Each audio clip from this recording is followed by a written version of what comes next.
El Nasri looks Rashad in!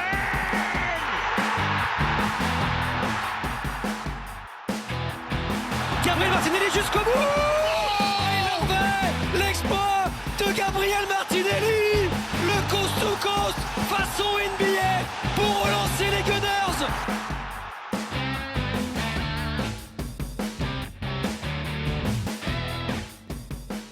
Hello and welcome to this week's episode of the Kenyan Gunners podcast with me, Omar Bashir, and Ahmad Banafa. Ahmad, good morning to you. Good morning, Omar. It's nice to be back. I know I missed the last episode, but Yeah. Where had you I'm gone? here now. Maybe the listeners are wondering. No, I just had to travel for a bit, but I'm here now, and let's do this. Yeah, sure. While you were away, Arsenal won a game versus West Ham. 2-1 was the result, 6 points. Not quite 6 top points of the out of league. 6. Yeah, not quite top of the league, but I'll take the 6 It's points. something. It's Yeah. something. It is something. Less said about the performance, though, but we'll get into that. I just want to talk about the lineups first. You saw the lineup when it came out. What did you think about it? Anything you thought probably could have changed? Well, the thing that stood out initially was the Tierney injury. Now we know it was a precaution. So Kolasinac came in for him. That was pretty straightforward. And the inclusion of Saka, I think, was interesting because we are used to now seeing Mikel Arteta trusting Maitland-Niles in that position more and more. So I thought it was an interesting inclusion to put Saka in. But the rest of the lineup, I think, was pretty straightforward. The other change from the previous game was Ceballos coming in for El Neni, which I think is the preferred lineup. I mean, Xhaka, Ceballos have been having a pretty good understanding so far. So I think that was going to happen eventually. So it happened. Yeah, about the Saka thing, I was initially as well found in shock, but as kickoff drew closer, it sort of made sense because I think Maitland-Niles is a better defender than Saka, so he's trusted in those big games. So I think in a game like this, where you're home, you're expected to take the initiative. I think it would make much more sense to have Saka, who was better delivery, and it actually shown through the game that his ability on the ball was crucial for us in terms of winning the game. Yeah, I agree with you. I think Saka occupies those half spaces that Mikel Arteta likes better than Ainsley Maitland-Niles. So in those positions, definitely. I mean, we'll come to the game a bit later, but the rest of the lineup kind of spoke for itself. I think there wasn't any big changes that aside from the Saka one that was really in your face, you know. It was really straightforward, I guess. So we started the game a bit shakily.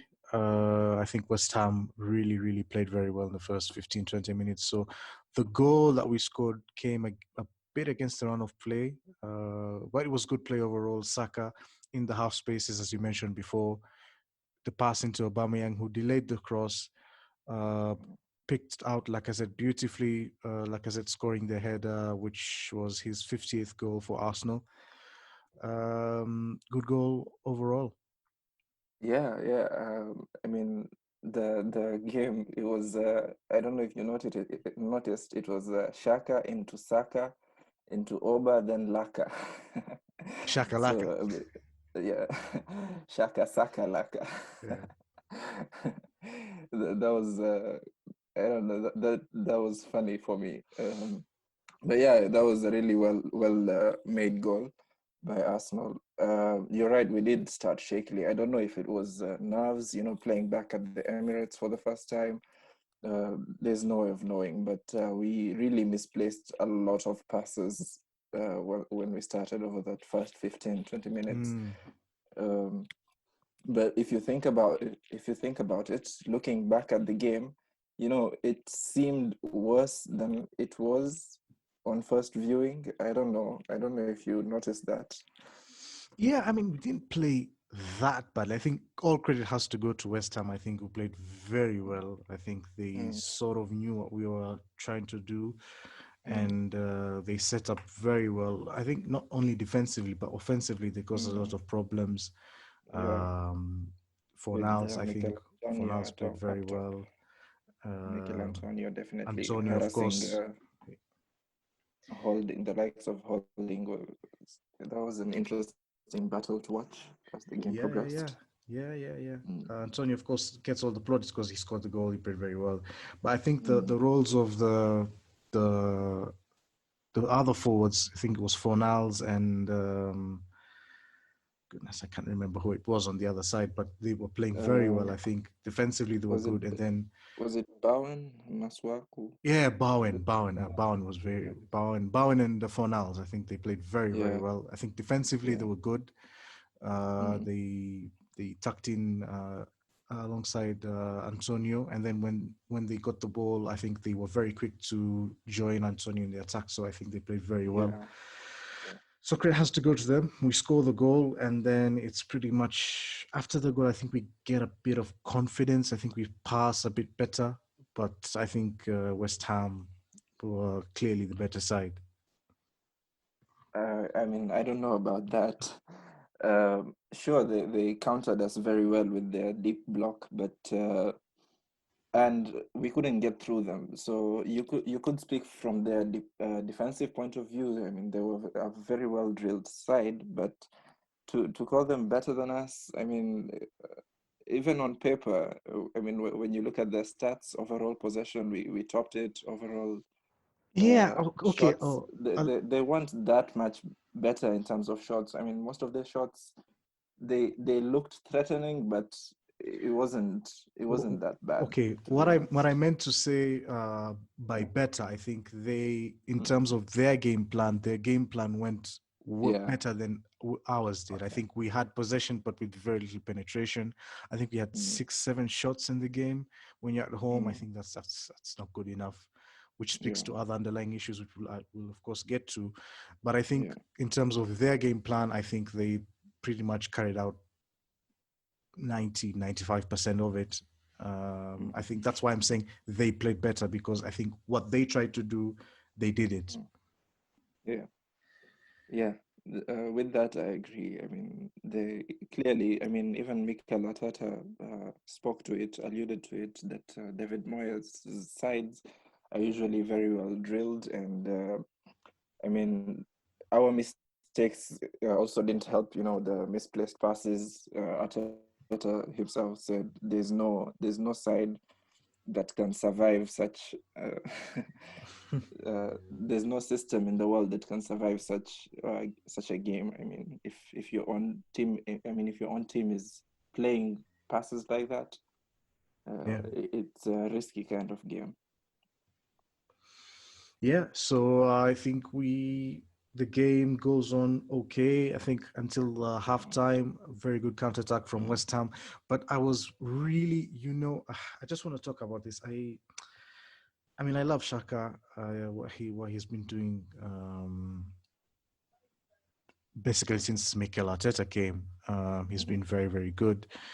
Less can be said about Kolasinac, but I think the backing off really, you know me, I hate defenders who back off. I think you can back off up to a certain point, and that's fine. I think you need to consolidate your position, but you need to get to a point where I need to take the ball because you're giving the player the initiative. I think we need to be proactive in defending. So the backing off for me really annoyed me, and it was pretty simple. But I think that's one thing that I'd pick out. But as well,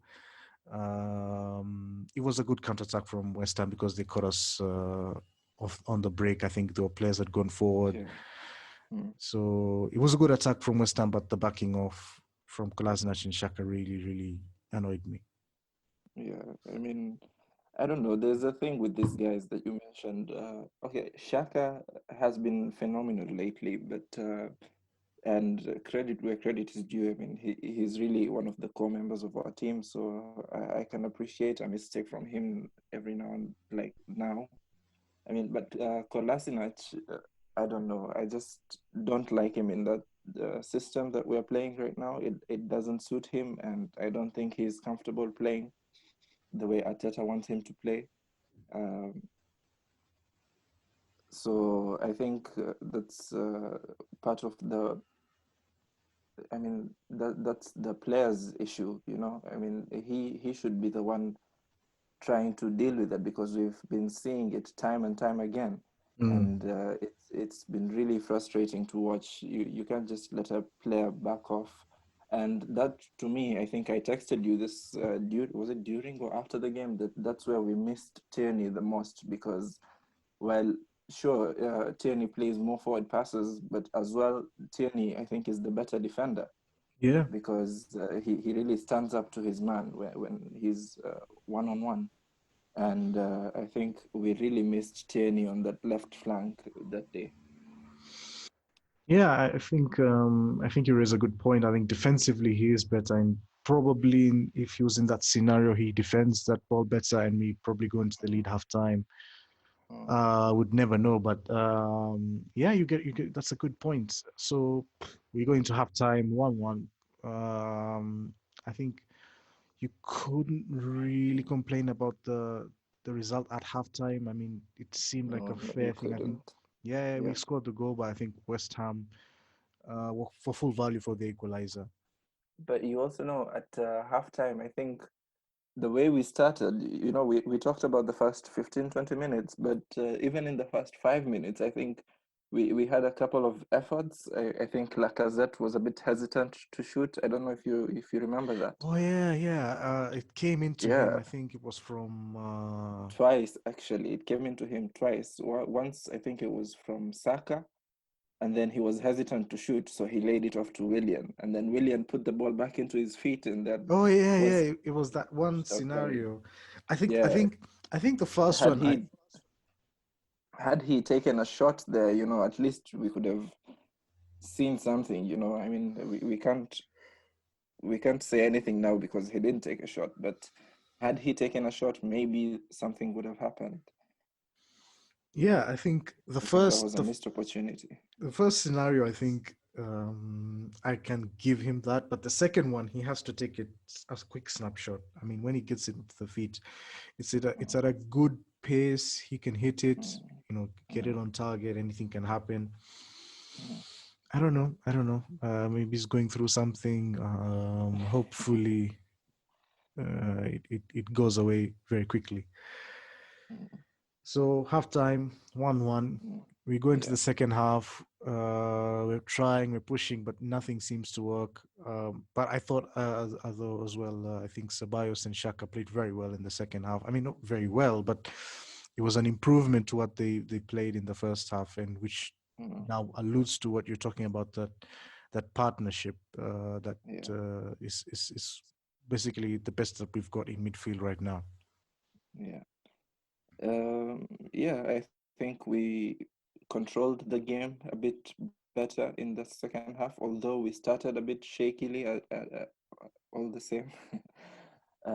But we definitely improved as the half went on, and we started controlling the game, and we started trying to put the balls in the positions that we wanted to. And in the end, you know, something opened up through the constant pushing. And yeah, Saka again was at the core of that move, and he played in Ceballos, who had been relatively good comparatively compared to the first half. And yeah, that's where we got the ball. I mean, that's where we got the goal. Yeah, I think one thing that I really liked about it is that our substitutions had impacts. That's one thing last season, what's on the pitch is the best that we've got. I mean, you used to look at the bench and you're like, okay, how can we change this? I think now you think about it, I think the substitutions were Pepe for Willian, Lacazette, Kete for Lacazette, and then I think Luis came late on defensively. But I think you see the options are there. Slowly but surely, I think we're starting to build a squad that can actually compete at the levels that we expect our team to compete at. So I think that's one thing I'd pick out. And Kete, of course, goes on to score the winner, which speaks to that strength in the squad. Who impressed you the most during the game? What do you think?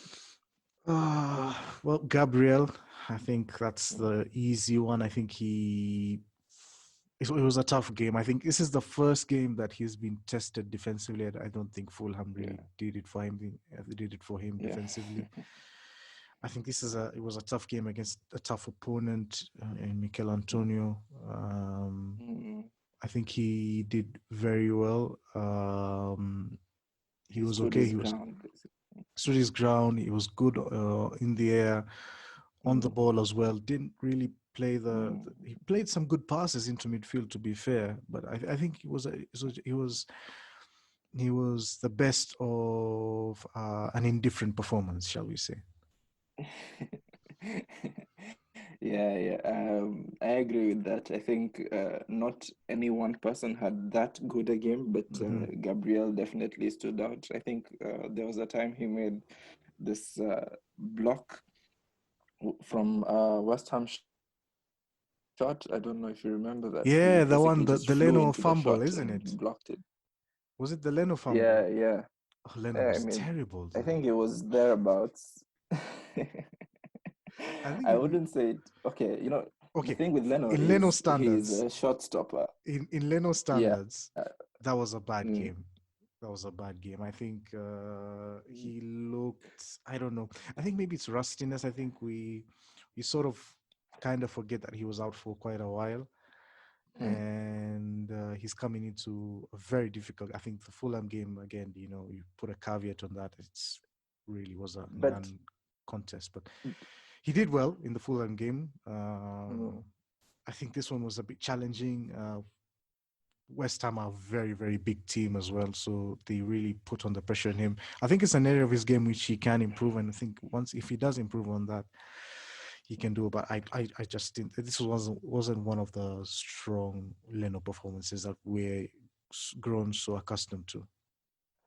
Yeah, but you see, Omar, I think we know that Leno's strong point is shot stopping, and that his ability to deal with crosses is somewhat iffy, Yeah. But I think, definitely this is an area he needs to improve on. But we also know that's his weakness, and probably West Ham knew, because all they were doing is putting in crosses,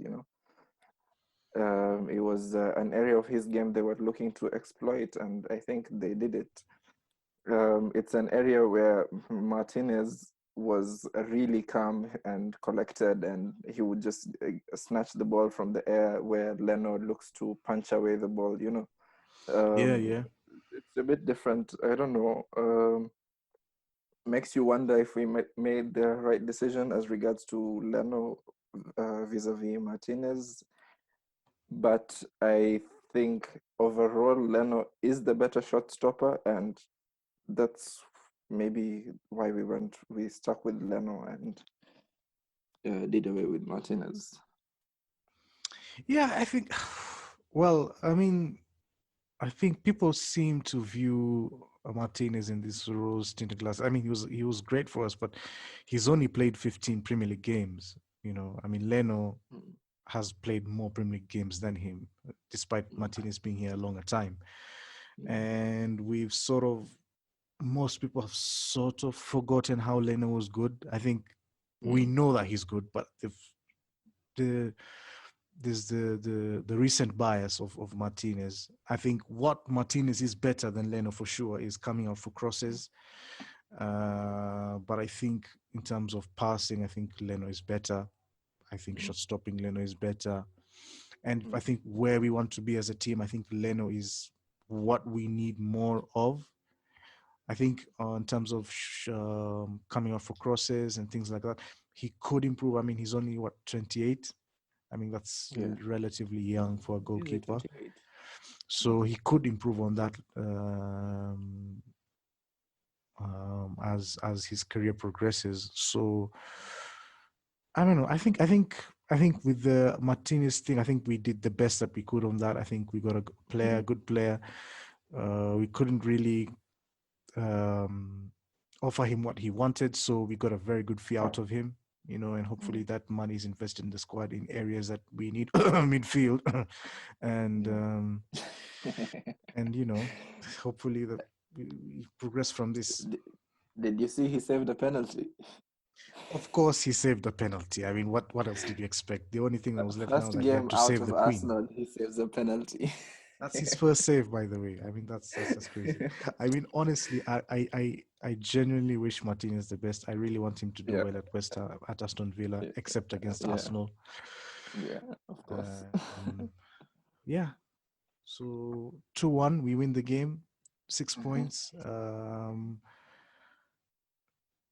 So we now, I think I mentioned the last episode the importance of winning this game.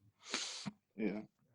Because of the run of fixtures become very, very hellish. There's the Leicester game, which is today actually, and then there's Liverpool on Monday. And then I don't know, there's Sheffield City, and then I don't know who else. Lots of difficult Leicester fixtures. again. Leicester again. Then I think Man United away. Man U, yeah. Yeah, so difficult fixtures. So it was important that we got the 6 points out of 6 to give us some sort of push towards these games. Yeah, it's a good start to have, 2 wins out of 2, and we can only keep pushing, and we hope now that the squad can only get better. I mean, based off of the West Ham game, I think the only way to go is up. Yeah, we have no option. Yeah. So I think I don't know. We leave it there for part 1, and then we come back for part 2, unless there's something else you want to discuss. I don't think so. We can just proceed to part 2. All right, then we will come back to part 2 right after this.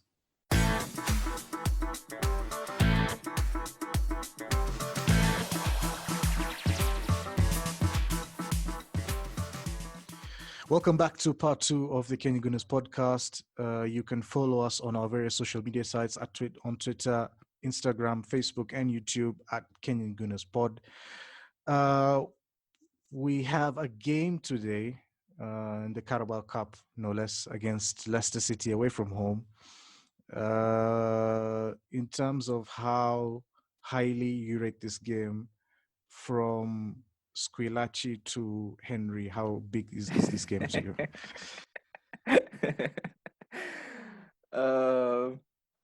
I don't know. What's in the middle of those two? I don't know. Maybe El Neni. Yeah, maybe because he's someone dependable, but it's someone who can stand in place of better players. I don't know. Yeah, I think the Carabao Cup. That's an interesting. I think the Carabao Cup interesting is very strange, because I think it's obviously a major honor. You can win it, but unless you're really serious about it, it's sort of like a hindrance. Or unless you have a really. Is it me, or has it come really early this season? Yeah, I think they talked about something about I don't know, fixture pile up, and they gave a reason. I wasn't really interested. That's why they've pushed them up. They've even done the draws for the 4th round, I think. So if we win against Leicester, we face Liverpool away from home. So that's absolutely fantastic. Typical. Yeah. I mean, what, Liverpool are bitches now. Them last season at Anfield. Liverpool are bitches now. I mean, we beat them every time. So I'm going there full confidence. Yeah. Of course, having said that, we will lose both games 4-0. I mean, you have to be generous to us. I mean, 4-1 is reasonable. Yeah, 1-1 for Aubameyang. It's very important. Anyway, Leicester, I think team news came out. I think Tierney won't be fit for this game, but he should be fit for Liverpool on Monday. Liverpool. And then, I don't know. Who else is there on the... I think we should expect to see Saliba start today. You think he'll start? What do you think about that? I don't know. Yeah, I think we should see him today. No, he started alongside Luis, of course. Yeah, Luis, I think, will start. I think the interesting one, I think Saliba will be involved. I don't know if he'll be involved from the onset because I think Leicester, a very difficult team. It's sort of like a baptism of fire. What better way to start him though than in the Carabao Cup? If he makes a mistake, that's where you go to get if he makes a mistake, and then he's not going to play in the weekend. He's not going to play versus Liverpool, so he'll live with that mistake. Sort of interesting questions for Mikel Arteta to figure out before the game. But I'd like to see Saliba, of course. I think is a very good prospect for us. The interesting one, as I was saying, is Guendouzi and Ozil, whether they will be involved, if at all. I think that will say something. If they can't get a game here, I don't think we're going to see much of them this season. I think Guendouzi, Arteta spoke about how it's a new season, they've buried the hatchet, so to speak, and he's due to get his chance. I don't think he can break into the first team now, what with Xhaka and Ceballos working so well together. And Partey and Omar. Everyone knows our situation with Partey and Omar. Hopefully, if they do come in, I don't think there's any way he's breaking into the team from there. Yeah. However, as the squad is right now, I think maybe we should see him today together with Ozil. We still have a decent sized squad that they might not feature. It depends on how badly Arteta wants this. What about the signing that we've completely forgot about, Alex Runarsson? I like his name, Runarsson. I don't know why we didn't go with that. So I think there's reports that he could start. I think people were talking about Matt Macy, but Runarsson, was in training, is in contention to start. So that's also an interesting pick. How we'll deal with him. Plus, I think his style of play, he's good on 1v1s. He's good coming out, sweeper keeper. That's what he said of himself. Yeah, that's what he said of himself. So I think that's sort of suited to how Leicester play because they play on the break as well. So it could be better him than Macy, but we'll see. Yeah, we will see. I think that depends on how training has gone, and we haven't seen any. Okay, personally, I haven't seen anything of him yet, other than his interview and what he spoke about himself. So I think with him, it's a wait and see how he will perform in training with Arteta and Inaki Kana, seeing what's best for the team, and I think that's what we'll go with. We might even start, like I said, it's how badly Arteta wants this, and we might even end up starting with Leno if Alex Runarsson isn't ready. Yeah. I was actually thinking about that. Yesterday? I think I was thinking Leno could start. I think Xhaka could start. Maybe Oba. I don't know. Depends on what we're doing with Nelson. But you never know. With the wings, if we're going to the wings, I think we'll see Pepe starting. Yeah, today. Pepe will start, yeah. And Nelson maybe on the other side. What do you think? Or Saka again to start? Yeah, Saka, Nelson, I think Pepe, Nketiah, those are the ones I think will start, or at least will be involved in the game. I think this would be a good game for Smith Rowe if he were not injured, but he is injured. So I think it'll also depend on what Leicester want from this game. Do they want to? Do they want a? I think they in the Europa League, right? So do they have the squad to compete on this side and in the Europa League? I think it's what they will prioritize.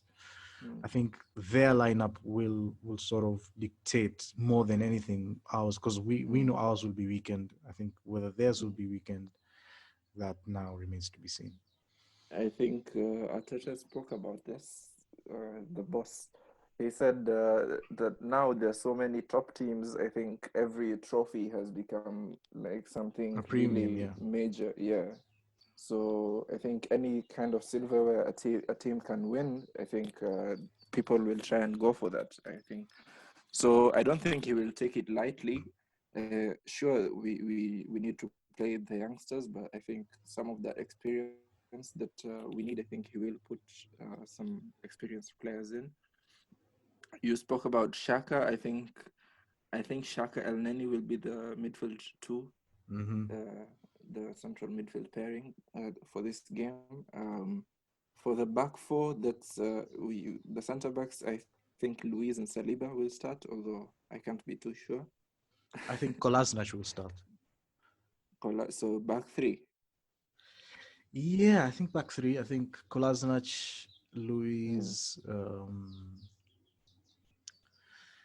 Saliba. really do think Saliba will start. Yeah. Uh, Then Cedric would have started, but he's injured, so maybe he's more of injured, so I Bellerin. don't know. I I don't think know, Maitland because Niles and then Saka on the left.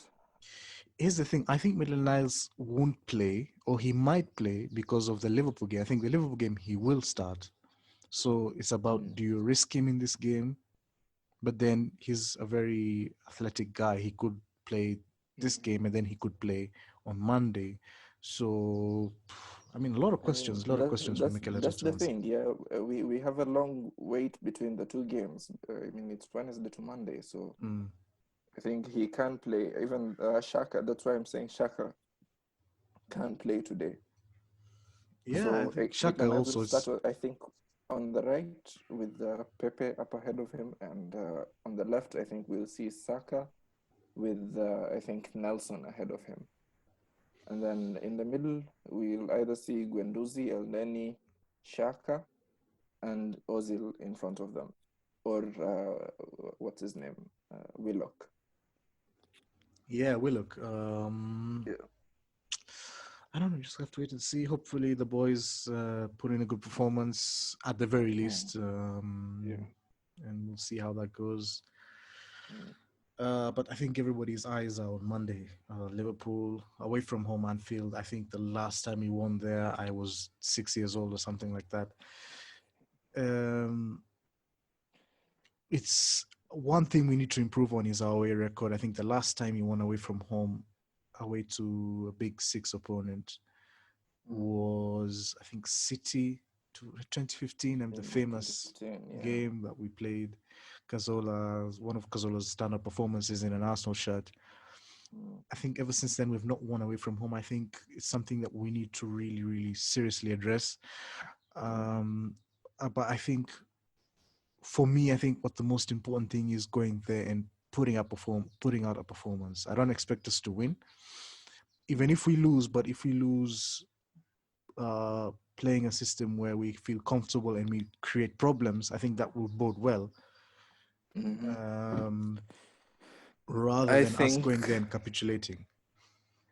I think if we go with the template that we used against them already to some success, I think would be a good way for us to go on. But now they have Liverpool have also reinforced with Thiago, who is very, very good on the ball. As we know, he's a world-class midfield. We know what he can do. I think that would be interesting to see how Arteta deals with that, because he is a very accomplished player. He can play through the lines, he can play long balls, he can do everything. I mean, he is just a joy to watch, and it's going to be unfortunate he's playing against us. I mean, that's a world-class player playing against us. He's really, Plus, I think, Arteta the sort few of players has. I'm really worried about. Arteta also has a number on Klopp, so maybe Klopp will have something planned out for him. I don't know, these sort of things, sort of intangibles. We'll just have to wait and see. Yeah. I think, with the Liverpool game, I think the lineup will speak for itself. I mean, it's our basic lineup. Uh, Unless something happens, I think is we are gonna see the standard lineup that we're used to seeing from Arsenal. Yeah, yeah. Hopefully, we'll see more of. excuse me. Hopefully, we'll see more of Tierney. I think Tierney. Hopefully, he'll be fit. Mm. Um, yeah, Holding has done well since he's come back. I think the interesting one though will be Gabriel. Do you put Gabriel? Do you put Luis? If Luis comes out unscathed against Leicester, do you put I think we Luis in put there? both. We put Luis, Gabriel, and then Tierney on the left. Yeah, we see Or the what do you thing. think? I was listening to Mm, the Ask Us Extra, and they were talking about mm, how Tierney sort of plays that left centre back role very, very efficiently, and he's mm, the only person in the squad who could do that. So, even if you have Gabriel play there, which where he's actually accustomed to be playing, mm, um, he sort of like doesn't offer you much offensively as much as Tierney does, because we know Maitland Niles pushes into midfield and then Tierney becomes the left back when we have the ball. You can't mm, really see that with Gabriel, so it sort of limits our numbers going forward. Um, mm. I don't know. I don't know. It's interesting. It's interesting how we go. I mean, that probably says that we're not really a back three team. I don't think that's where we want to be. I think we're just using No, it I don't think we because are. Even if we do play the back three, we sort of it's a very very fluid system. mm, Um, yeah, but you it's a see fluid Tierney. system. I mean, It's a fluid system when Tierney is playing the left center back role, because when we have the ball, yeah, he becomes basically a left back and he's but that's overlapping. We see with Kolasinac, because of his technical mm, ability, it's not good enough. You can't really mm, expect Gabriel, of course, when he's playing the left center back role, to play that way. Same could be said mm, of Pablo Mari. So it's mm, sort of like it's fluid with the players, the specific players that we have, mm, and probably going forward, we'll be playing a mm, back four with Tierney now playing the left back, overlapping, and then we sacrifice one of the three center backs mm. to a midfielder to offer I more was those bodies forward. Because you I see, was just thinking about that too. Do you think the back four can make an early appearance against Liverpool? no chance in hell. I think we're gonna go with a back three. We'll go to what we know, what won us the FA Cup. Just gonna stick Mm, to that.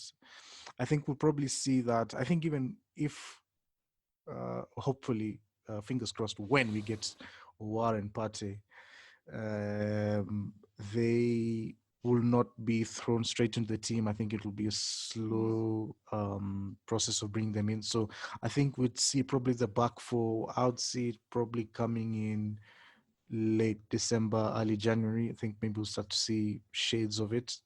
I think for wow, now, for the foreseeable that future, I think we'll far. be playing with a back three. Yeah, that far, that far. I mean, the Premier League is a difficult game. We don't know how their fitnesses are. I think Awa played in the Champions League semi-final. I mean, he also Uh, started and he got red he carded got a just red the other card, day. so more rest for him. That's fantastic. I mean, he's already doing so much for us. Yeah. So yeah, I think the Liverpool game is interesting. I think the Thiago is the X factor. I think if they didn't have Mm, Thiago, I think I would go into that game more confidently. He's the one who can pick out the passes, which mm, would cause problems for us. So we'll just have to wait and see. But I think for me, the most important thing I want to see is a good performance. Make it tough for Liverpool. Obviously, yeah, I mean, you want to go there as equals, but at this moment in time, we are not equals to definitely Liverpool. not. Definitely So not. you want to go there, give them problems, and maybe we come up Mm, with something. Then we take it from there. mm. And the thing I like about our manager right now is that he recognizes this and he speaks about it very Mm. openly and our deficiencies. I mean, unlike the likes of Unai and Wenger before him, I think Arteta does a really good job of talking about our issues at the same time inspiring confidence that he knows what he's doing, and even despite the deficiencies that we have, he's still trying to figure out a way of making it work, and that's something I really like seeing. Yeah, hopefully that is a prelude to what to come for Arsenal. Um, and we certainly have faith in Mikel Arteta and what he's trying to do at the club, supported by Edu and, of course, Vinay. I think one more thing we need to discuss is transfers. I think it's pretty straightforward. We want Partey and Omar. I think that's what that's. It's If very funny. What's if we fun? don't get them, Mm-hmm. what happens? Oh, I have not really thought about I that. mean, I we think do know what we do know is that their prices, both of them, are upwards of like I'm not 50 having million that. euros. I'm not having. Let me tell you this. Listen, No, I hear it. I know where you're mm, going with. But I mm, think mm, Arsenal always. I think it's deliberate. Like when we go into the transfer market, especially of the mm, last 2-3 years, we go into this like, mm. oh my god, we've no money. What are we gonna do? And we end up signing the players that we want. I mean, we wanted Gabriel, we signed Gabriel. You know, we wanted Willian, we signed Willian on the wages. Mm, Last year we wanted Pepe, we got Pepe. You know, we wanted Saliba, we got Saliba, and they were saying, "Oh, we don't have money." So I think it's sort of like a ruse. I don't think we have like the money up front, but I think we have the system that we can pay you what we want. I think it's about getting to a fee where we can both agree on the. I don't think, for example, I think for our, I think they want 60 million euros. I don't think anybody is going to give 60 million euros, much less Arsenal. So mm, I think they're trying to negotiate maybe to around 40, 45 million pounds. I think that's something that both parties can agree to. I think the most important thing for us right now is the squad. I think there's some yeah, players that need to the go. There was last size of week, the squad. yeah, last week there was talk about the number of non-registered players. I mean, It's homegrown players, non-homegrown players. I think homegrown players. you're supposed to Mm, have 17. I think we have 18. And then also Martinez was homegrown. So when we signed Ronason, that's one player you need to mm. add. And then, so I think we need to see more outs first. I Some think, outgoings. yeah, yeah. Yeah. If we have 2 or 3 outgoings, then we have the space for that. Then I think the Awa and the Partey, hopefully both, because I think we need both. I think Mm. we'll see those deals done very quickly. I mean, how many days left to the deadline? Towards the end, deadline day. Do you think it's a deadline day move? I mean, transfer. Maybe one of them. I think one of them will be done Mm. quickly, but one of them will take time. I think the Partey one will be done Which is fast. which, according to you? I think the OWAL one will be done later because Because it's more straightforward, yeah, with those release clause. yeah, there's that, and then there's also I think Torreira could be is a player that they want. I mean, we could discuss. It could be easily discussed with Atletico. For I mean, we can give you Torreira plus I don't know 20 something million pounds. And okay, well, that's fine. So I think we could get him. I think the all one is difficult because that's money up front. That could take time, in my opinion. Yeah, I think that's. I think everything that's been said about the transfer season for Arsenal, it's pretty open and out there. I mean, there's no privacy in terms of the Arsenal deals at the moment. I mean, everyone knows everything. So I don't think we can add to what we already know. That we want Party and Hour, and it's the Atletico situation. I think is very strange because I saw that there's some resistance to doing the Torreira deal and Torreira deal plus money for the Party uh, deal, which is very strange. I don't know why they wouldn't just accept that if it's a I don't player know. they Maybe want and if it's a player they yeah. need and he's open to joining them, and they're I a think it's very more to do strange about with bunch, those money. I guys. think they just want more money for the Mm. player. I think that's basically what they're looking for. I don't know.